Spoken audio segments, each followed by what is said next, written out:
Hey literarians, do you love reading, writing, and travel and would love to figure out how to combine all three? Well, in this video, I'm going to be sharing 3 ways that you can plan your next most amazing literary travel experience.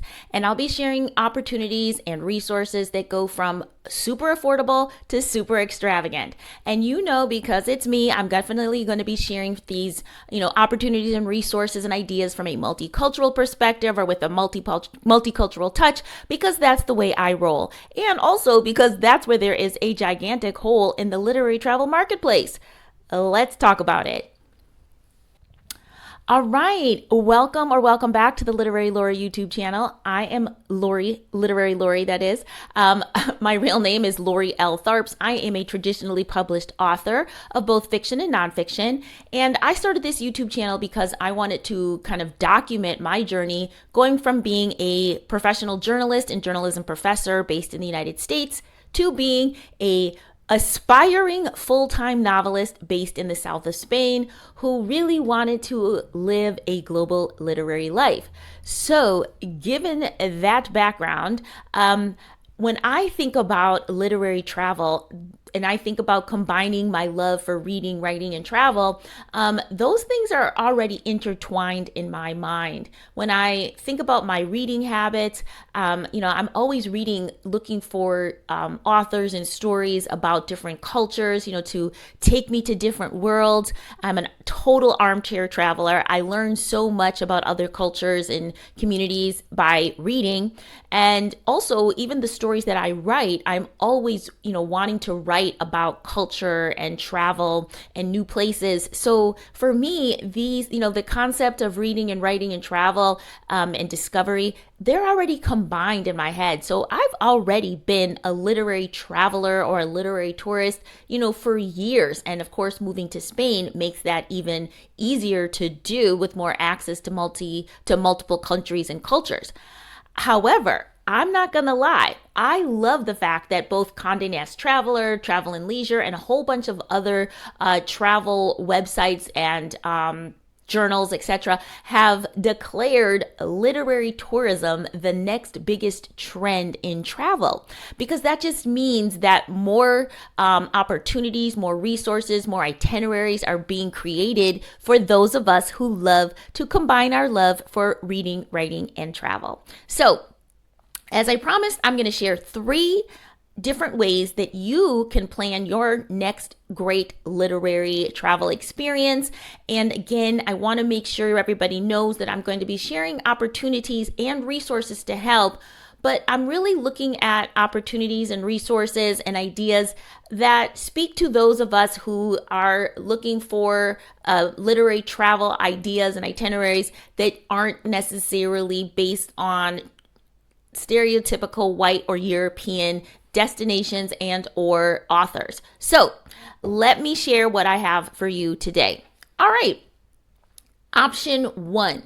So planning a literary travel experience doesn't have to be complicated or hard. And the easiest one to do, I think, is this option, which I say combine your love of travel with pre-established literary festivals or writing conferences. So combine travel with festivals. So here's what that looks like. Many times there are, literary festivals, book fairs in your home city, and you think about going to those when they pop up. You love going, you always go, end of story. Well, what if you just looked at the same idea of, book festivals or a writing conference, and instead of waiting for the one that you always go to in your city or town, you look at a list of book festivals or writing conferences that are happening, over the next year, and you pick one that is happening in a city or a country that you have always wanted to go to. That way you combine your wanderlust with your love of the written word. So for example, let's just say you wanted to go to Miami. You've never been before. You love the idea of South Florida, warm weather, and you just have always wanted to go experience Miami. So you find out the Miami Book Fair is something that is a big deal. It happens in November every year. Boom, you plan your trip. Now, the reason this is a very kind of low barrier to entry way of doing literary tourism is because basically you just need to purchase your travel arrangements, plane, trains, automobiles, whatever you want to do. And the Miami Book Fair, for example, like other book festivals and writing conferences, they are usually multi-day experiences, so you don't have to plan an itinerary. You just need to get to Florida, get to Miami, purchase your ticket for the festival. And pro tip, many literary festivals, book festivals, they don't have a entry fee. Certain programming might have a ticket fee, but otherwise, think about this as like free literary tourism, because you can just go to the event itself. And again, many literary festivals, book festivals are free. So the point is, the pro on this option is that you don't have to plan an itinerary, because book festivals, writing conferences, they are multi-day events, and you just have to build your itinerary around the events that are planned for that festival. So I'm going to leave a link to a listing that I have been creating and curating for years of the best multicultural book festivals around the world. And in they're predominantly, I should say, actually now that list is half and half, but there's festivals in the United States as well as around the world. So that's option one, is to look at your desired locations that you've always wanted to go to, and then cross-reference that with a list of book festivals that would also look exciting to you, and pick the festival or writing conference that is in the location that you want to go to. All right, option number two.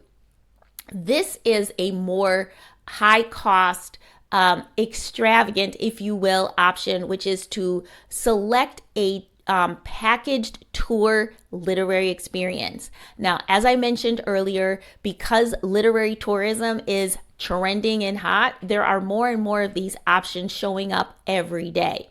But there are two options that I wanted to highlight. Oh, not am I saying two? Four options that I want to highlight, 2 for readers and 2 for writers. So again, literary tourism is trending, and there are now reading retreats that are popping up everywhere. I love this idea of a reading retreat because it really kind of takes the idea of the book club and blows it up and puts it in an exotic location. You get to talk with your girlfriends. You get to talk about books, you get to read, and also do other kind of low vibe activities that people who love to read would ideally enjoy. So there's one reading retreat that I just want to highlight, which is organized by an literary influencer who goes by Book of Sins. I don't know how she pronounces her name. Her name is Cindy, but it's Cinz, Book of Sins. But she has always been about, her mission is to help people read more Caribbean authors. And so it made sense that she started to create her own reading retreats in the Caribbean. So these retreats look amazing. She goes to different Caribbean islands throughout the year with these reading retreats. It's a full itinerary, so you pretty much pay your money, you pay the fee, and everything is planned, from hotel to activities, food, all of this, and it just looks lovely. Again, it takes that idea of the book club vibe, wonderful companions, people who love books, all together in a gorgeous location. And, it doesn't really get better than that. It looks like this year in 2026, if you're watching this in real time, they're going to be going to Jamaica, Antigua, and Dominica. These are just some of the destinations for her reading retreats. So if that sounds amazing, you should look that up as an option. Again, that is going to be more costly than doing a book festival. But if you're looking for a true vacation that combines your love of reading, do something like that. Another option is a new curated travel experience for readers. I mean, you could be a writer too, but this option is called Booked Trips. And I'm going to read their tagline. It says, quote, "We offer one-of-a-kind experiences that bring stories to life." I love this idea so much. This is a company where they take a book, a good book, like a good book. Yeah. I mean, meaning like it's gotten, it's been vetted. It's a really, usually literary fiction. I don't know if they've done nonfiction as well, but the point is they curate an entire trip, usually with like luxury accommodations, really, really well curated experiences to bring that book to life. So you get a copy of the book, you get a little book box with, little gift items to get you excited about the trip. And then it's usually at least a 7 to 10 day excursion. They're going to South Africa, Kenya, Vietnam just this year. And again, everything is based around a particular book. And this is also for women only. I think the Book of Sins ones are also for women only. You have to double check on that. But again, you're with other lovers of literature and they're bringing the stories to life on the booked trips opportunities.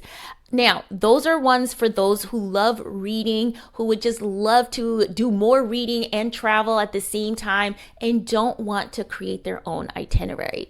Everything is done for you. That's a good thing. Now, you can do the same thing if you're a writer. People have always done writer retreats. That's not new. But if you, again, instead of separating what am I going to do to improve my craft this year? And also, I'd like to take a vacation. Why not combine the two? So for writers, and honestly, I'm not an accountant, don't quote me on this, but you could almost think about doing this, writing this off as for taxes, because a writing retreat is an opportunity to improve your craft, which is part of your profession. So, I mean, again, talk to your accountant, but it's like 2 birds, 1 croissant.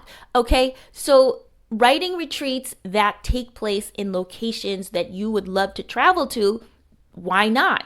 So one that I want to highlight is called Take World. Now, this is a writing retreat that was started relatively recently by a author and journalist named Georgina Lawton. She is British, and these always take place in Portugal. And they're not in Lisbon, but usually not far outside of Lisbon. And their tagline is that they are a writing retreat for Black and brown writers to help them tackle their writing goals in a supportive environment. So it's usually a 5-day retreat. You have opportunities to just write in beautiful locations. They do yoga. They give you your meals. You're staying in a beautiful like chalet of some sort. And usually there's like a guest speaker there. So again, you want to work on your writing. You want to be in a supportive environment. This is the type of thing that, again, you combine your wanderlust with your writing needs, and there you go. Another option is the Writers Sisters Summit. Now, the Take World retreat feels a little bit more hands-off, where you can like just take your time to do your writing, whereas the Writing Sisters Summit that was launched by the author Nina Fox. This is for writers of color, and their focus is on the business and craft of writing. So you're really going to be learning at this writing retreat. You're going to be learning craft. They usually bring in 3, 4, 5 special guest lecturers. So you're going to learn craft, and you're going to be learning how to get your books published. And they're always located in amazing locations. This year in 2026, they're going to be in New Mexico. 2027, they're going to Ghana. So that's another opportunity where you can say, hey, I've always wanted to go to New Mexico. Let me jump on this because I also need to learn more about, writing and the business of writing. So again, 2 birds, 1 stone. Didn't mean to kill any birds. 2 birds, 1 croissant. So pick decide what you need to work on as craft, but then look at where would you like to go in the world to improve your writing. Number 3 is the DIY option for the literary travel. Now, obviously, if you plan your own trip, you're going to get exactly what you want out of a literary travel experience. And before you think like, oh my goodness, this is just going to be too much, I want to give you this great resource, which is the UNESCO Cities of Literature website. Did you know that there are over 42 cities all around the world that have been designated as world literature cities? That means they have something unique to offer about or around literary endeavors. So it could be really neat bookstores. It could be writing opportunities. It could be museums, literary museums. So again, there's 42. You can probably find a city where you can start your journey and decide, this is where I'm going to go. And then you have to go through and think about what types of things you want to put on your itinerary that can improve or increase your literary experiences on the trip. You can look for things like literary hotels to stay in. You can look for bookstores to visit along the way. You can look for literary museums. You can check at the bookstores and see if they have any author events with authors that you would like to see. You can also check for literary tours. This, depending where you're going, there might be, a bevy of literary tours, or there might not be anything that you see right away that's offered at, your traditional tourism offices or tourism companies. But nowadays there are a lot more bespoke, boutique walking tours in different cities that if you look closely, you can find the kinds of literary tours that you might enjoy. And finally, you can also look for literary themed restaurants. Again, because literary tourism is trending, it's not as hard as you think to find these things. You just, the Google still works. So look for all these different ways. Again, you don't have to do them all, but look for these different ways that you can incorporate more literary activities and excitement in your DIY experience. Again, if you start with the UNESCO heritage site, it talks about what are the highlights in each city. So you can start there if you're looking for, different things to do to quench your literary thirst, if you will. Now, pro tip for those of you who want to do this on a budget, libraries are amazing destinations to check out when you're traveling, especially if you're traveling abroad, although, your own country could have some incredible libraries as well. But libraries are mostly free. They often have really incredible histories. Sometimes they have hidden rooms, hidden archives that could be just magnificent to visit. And again, they're free to visit. So that can make for an affordable literary destination. All right. Coming back, so that's your DIY option. And again, of course, I will leave the UNESCO link in the comments. Now, I want to just swing it back to how you can, again, I've given you 3 great options to plan your next literary excursion, but I want to remind you that you can do this in your own backyard. If funds are tight, if you just can't travel for whatever reason, meaning like you can't leave your home city, you can do a lot of these things in your home city. You can do library tours. You can do your own bookstore crawls, or attend bookstore or library activities that maybe you wouldn't do normally. You can, again, go check out a library on another side of town that you've never been to. There might be something really interesting and unique at those libraries. The idea, again, is that you can travel for your love of literature, for reading, for writing. And nobody should feel deprived of the option because they can't travel long distances. And at the same time, if you do love to travel long distances, but would like to find a way that to make your trips more meaningful, consider, again, if you want to DIY to a foreign country, think about libraries, bookstores, walking tours that are literary focused to make it that much more meaningful for you. Now, I just want to point out that my shirt that I'm wearing today, isn't it gorgeous? I actually got this shirt when I was in Ghana last year on a writing residency that, yes, I wanted to apply for this residency because it was a prestigious residency, but I've been talking about going to Ghana for years. I mean, literally years. It was a location, a destination that I really wanted to go to, and just hadn't figured out how to make it happen. So applying for this residency was, for my literary brain, but looking for a residency in Ghana was part of my travel wanderlust brain, and bringing them together was the perfect experience for me. It satisfied the writer in me, and it satisfied the traveler in me, and I got this cool shirt. Okay, so ladies and gentlemen, literarians all, thank you so much for watching my channel. And if you have some great resources for people who are interested in literary tourism, literary traveling, please leave them down below in the comments so more people can find them, use them, and have their next best literary adventure. Thank you so much for being here. I'll see you in the next video. Bye.